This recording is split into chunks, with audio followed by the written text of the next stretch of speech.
This week, the UN Security Council adopted a U.S.-backed resolution to end the war in Gaza and deploy an international stabilization force to the region for at least 2 years. It is a major win for President Trump's foreign policy, but far more importantly, it offers a measure of hope for the people of Israel, closing a horrific chapter that began with the Hamas terror attacks on October 7th, 2023.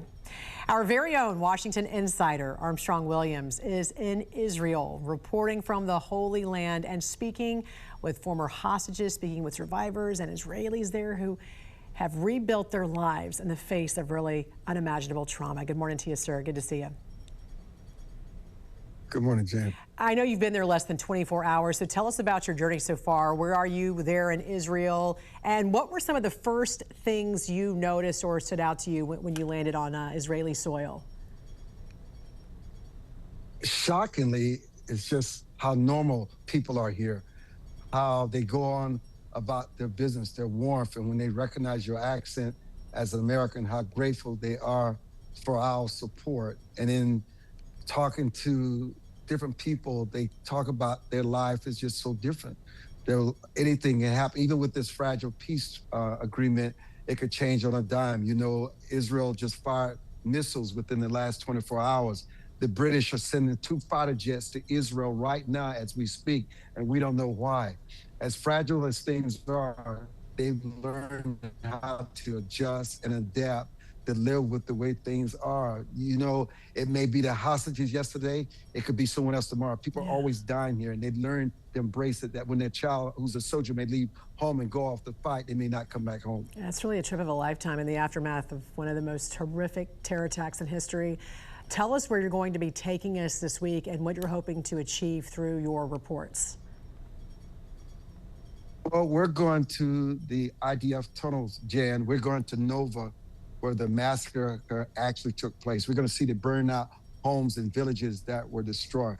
We're also planning to take you inside Gaza. If we can work out our security apparatus, we can go, but whether we want to take that risk to go or not, we have to make that judgment. We have to talk to hostages, of families of hostages that did not return home.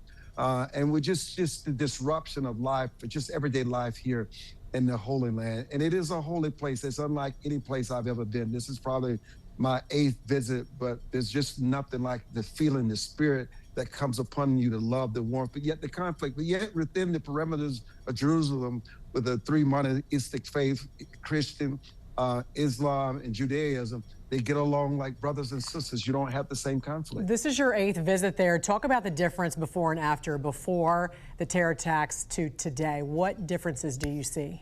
Oh, you know, it's an interesting question. We were here when they were blowing up restaurants, and we did live coverage from the Hadassah hospital. We were here when they were having other terrorist attacks, just killing innocent people on the street, and we broadcast live from the Sheba Hospital in Tel Aviv. And now we're here on the auspices of October 7th, 2023, where they reached this fragile peace agreement. But for me, every time we come here as broadcasters to cover Israel, it's always under the dark cloud of terrorism. It's the only thing that I've ever known. I've never really have come. I remember, Jan, we were here with our production crew at the Golan Heights, where the military is located, and a missile landed maybe 10 feet from where we are.